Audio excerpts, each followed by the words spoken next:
नवीन सरकार का नुआ योजना समाज युवपीढ़ी अंतर्निहित शक्तिर अभिवृद्धि करने युव ओडिशा नवीन ओडिशा योजना करछंती।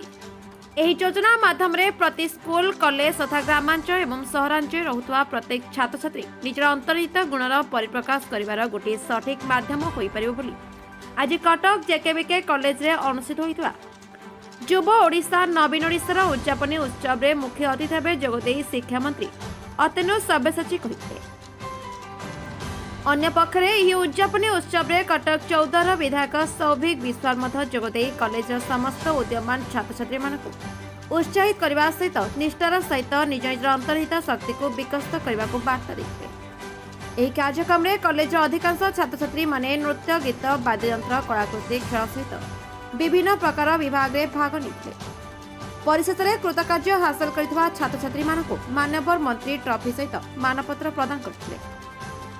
कटकरू परमेश्वर Parida report the Republic Odisha 24 news संपर्क रे सबु व्यवस्था भितर अच्छी भावुची या द्वारा गोटे टैलेंट सर्च होची आम भल काम करथिबा भल खेलुथिबा पिला आगु को जीवार ए कार्यक्रम सहायक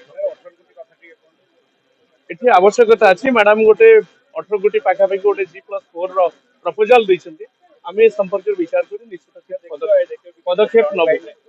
निश्चित भाव सरकार शिक्षा विभाग एक अनुष्ठान को निश्चित गुरुत्व देछि दब।